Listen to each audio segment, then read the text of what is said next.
All right, MLS All-Star Week continues here in Austin, and what an honor it is to be joined by the two guys from the Unfiltered Soccer Pod, two of the best to ever do it in U.S. soccer. It's Landon Donovan and Tim Howard. Y'all need no introduction. I want to start with your Austin experience. I know you said you haven't been here much, Landon. What has been your Austin experience? So I came one time for, I'm trying to remember what it was, but I didn't get spent a lot of time. And every time I tell someone I'm going to Austin, they go, oh, it's the best. And I'm like, I didn't really get it. So last night I walked around. There's that park in the middle of the city where the fan engagement thing is going on. There's people out walking everywhere. It seems very outdoorsy, very friendly. It's got that heart of Texas vibe, but it's open. And now there's obviously a lot of buildings and great food. I walked down and got this great ribeye at some place at like 9 p.m. It was delicious. So I can see now why people love it. It's been a good time. Awesome. Tim? Yeah, well, my first experience in Austin was the Premier League Fan Fest for NBC. I was not working for NBC. I was just there as like an Everton ambassador, and it was pretty cool to kind of see the city come out and come alive. And since then, I've gotten a tattoo here. That's how you know if he likes it. Yeah, what'd you get? I'm trying to think. I can't even remember. I don't even remember. It's like a quick hitter. Good. And then, and obviously being a investor in the Houston Dynamo. Right. I haven't actually been to a game here in Austin. I heard it's pretty crazy, so that interstate rivalry is a lot of fun. But Austin's great. I have some good friends here. Every time I come to town, they take me to a new spot, South Congress. They do the things, so it's great. You know, you brought it up. I want to talk a little bit about Austin FC and what your guys' perspective is it on the national level, because obviously locally we love what they've done. They've built a great atmosphere. Yeah. The supporter section's fantastic. What is it on a national level? How does the MLS look at Austin as it's in its fifth season? I'll just say, so we both have spent a lot of time with Don Garber, the commissioner of MLS, and for years he was beating the Austin drum. We have to get to Austin. We have to, and he's so much smarter than any of us, because I was like, Austin, is that really a soccer city? I can't fit. And the minute it came, it just exploded and blew up, and I love it. It is very distinct. Austin FC is very distinct. The color, right? The vibe. The stadium, when you watch on TV, it's really, really been a great addition to Major League Soccer. Yeah, and credit to the club, they've lent into what Austin is. The colors and the flavor and the passion of what's important to the city, they've lent into that, and they're getting rewarded. I couldn't agree with you both on that front. But as a franchise, this is their fifth season. They've missed the playoffs 3 of their first 4 seasons. They're in 9th this year. It's been a struggle a little bit these last couple years. What's the national view and perspective of what maybe needs to happen here for it to get better, and how do you take that step as a franchise? It's actually a great question, because my perception, I didn't know that stat until you said it. My perception is that it's a perennial playoff team, that they're doing well. That is the feeling you get, because everything they've done from the fans to off the field has been fantastic. Yeah. They've spent money, right? They have spent money.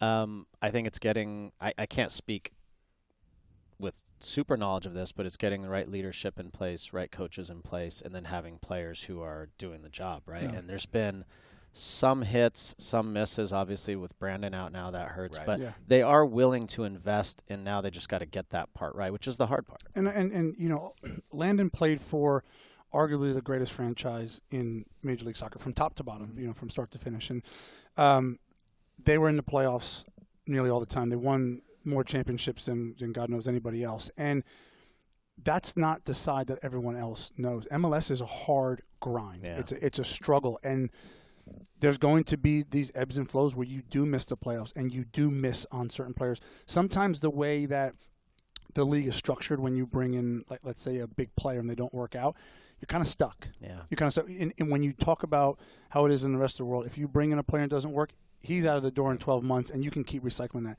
You can't do that in MLS. And so not to say that they've gotten their signings wrong, but when that does happen, it takes a little while to filter them out. So it's unfortunate, but, again, still a great product. With All-Star Week being here, I wanted to ask you about Brad Stuver. Obviously, 3rd this year in clean sheets with 8, 6th in saves. He's been not just a pillar on the field for Austin FC, but in this community. He's been fantastic in his 5th season here.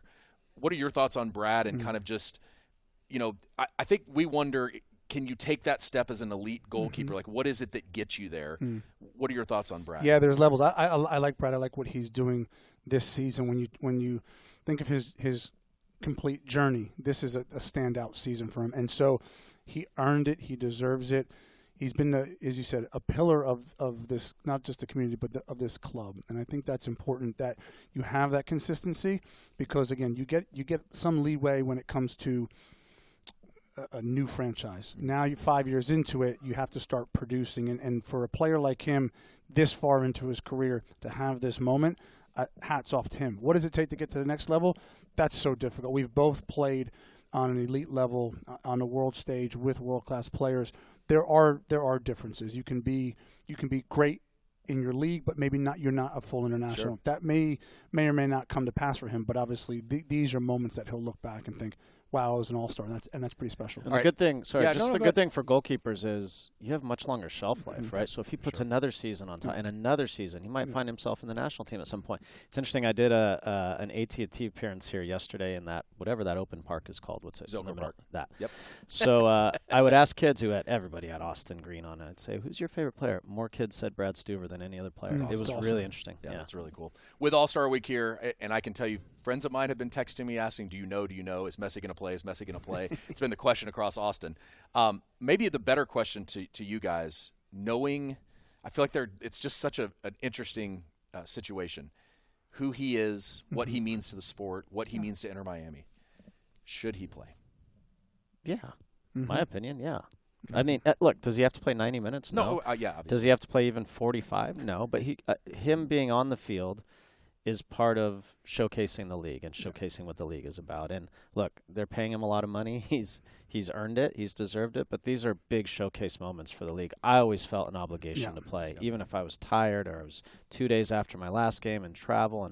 But it's exciting for most of us. Maybe not for him is in the same way. But I think there's an obligation. Yeah, I do. Yeah, and look, he'll play. This game's not going on unless he's playing. And but well said. He understands the impact that he has on this league because let's trace this back. Landon, one of the greatest to ever play in this league, played with David Beckham. That was earth-shattering for MLS. Sure. Right? David understood the importance and the responsibility that he had. Yeah. He's now built a brilliant franchise in Inter Miami. They're having conversations. For sure. David Beckham and Lionel Messi will be having conversations about the response. Maybe not today, but in coming to the league, he would have told him these are going to be the parameters, these are going to be the responsibilities, and absolutely no question, Messi understands his importance. What time's kickoff Wednesday? 8. He'll probably land at like 7:12. But he's not just going to show up at a media availability today or something. He'll be playing. I love that. I can't let you guys get out of here without talking a little World Cup as we're a year out. What are your thoughts? Obviously, the roster for the Gold Cup was what it was. Was that good because those guys got experience? Y'all hit on some good things about Poach and everything that he's like. What are your thoughts on the way that kind of went down and how America goes forward with this? Outside of one result in the end against Mexico, I don't think it could have gone better for everybody involved. One of the big challenges with our national team is we haven't been deep enough. We've had a good core 11, 12 guys who play big clubs, have good experience, are very talented, good players, but then there's been a drop-off. I'm not saying all these guys that played in the Gold Cup are now going to be world beaters, or whatever, but now you've built some real depth, and most importantly as a coach, I know this, you have to trust guys. So if there's a game going forward where Serginho Dest can't play it right back, Pochettino says, I trust Freeman. Right. I trust him. If there's a game where we need to start Diego Luna or Sebastian Berhalter, or whoever might end up being there, you say, I trust that guy because I've seen him in the hard moments, and I think that was the biggest thing he got from it. Yeah, it was hugely successful because when you look at how it started, people care about this team. There was criticism of players who weren't there. When you're a really good team and people care about you, there's going to be criticism as well as praise. Yeah. Then the exercise of this young U.S. team kind of banding together, shutting out the outside noise, fighting for each other, getting to a final, hard-fought final loss against Mexico. So many lessons were learned, so many good positives can be taken from an individual standpoint, but also from the coach can now say, I know a lot more 4 weeks after this tournament than I did before. What's the ceiling for this World Cup team? And do you worry about the cohesion because they haven't had that experience together of tournament play? A little bit. that will be what we're going to need to watch. And by the way, fans in Austin can see the team in October. I think October 10th they're coming here to play against Ecuador. So you will see all of the players, everybody integrated. And I think the ceiling, to answer your question, is I don't know that we have an answer because of all the things going on with the team, but also for me it's a 48-team World Cup now. And I don't think any of us know what that's going to look like. We have no idea what the group's going to look like. Usually you have an idea. You've got a big team, a Brazil, whatever. Then you've got a U.S. type. Then you've got the next tier, and then you've got the next tier. But in this, I don't know how it's all going to shape out, who gets in. You might end up playing 3 really good teams or 3 terrible teams, right? Because we're going to be one of the seeded teams, one of the 12 seeded teams in the 12 groups. So it's going to be really interesting to watch. I really hope now the team integrates, takes what happened this summer on the field and off the field, and comes together and puts on a really good show next year. Just in short, I think the ceiling is far greater than I think I anticipated going into the summer, because our best players, truly our best players, weren't there. When they get integrated back into the team, which they will, when they come together, which I know they will, this team is deeper and more talented than we probably thought they were. So I do think the ceiling is higher. Puts more pressure on you, but that's what you want. Landon was joking before we started. If Arch Manning throws a touchdown to win a game, or if Austin wins the MLS Cup, what are you gonna put on your show? What are you gonna lead with? It's Arch. I think everybody in Austin knows it's Arch. But if you let me ask you this on a college football level: do y'all have a college football team? Is there somebody you root for? Do you have I know you didn't get the chance to do all Rutgers. My daughter plays soccer at the University. Oh, he's all in on the balls. He's all balls. in. Yeah. My dream was to play at UCLA, soccer, not football.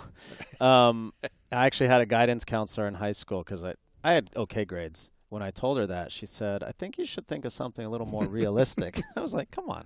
So my dream was to play for the Bruins. My wife went to SC, so I know that's not – you don't like that around here. No, it's just the balance of it. But I'll take either of them over the Horns. Okay, fair enough. That's all good. Last question. You scored the goal, I think you could probably consider it the greatest goal in World Cup history for the Americans. How much do you go back and watch it? Because even as a fan, like every now and then I'll just throw it on and be like, it's such a great moment. Like, as the one who scored it, do you go back and watch it a lot? I normally wouldn't watch it at all, but about every 3 weeks, Tim shows me the video of him throwing the ball. But that's when it stops, so then I have to go back and watch. Some of us need reminding. He reminds me. Tim Howard, Landon Donovan, you guys are the best. Thank you for doing this. We appreciate it. And welcome to Austin. Enjoy the week here. Thank you. Thanks, Bob.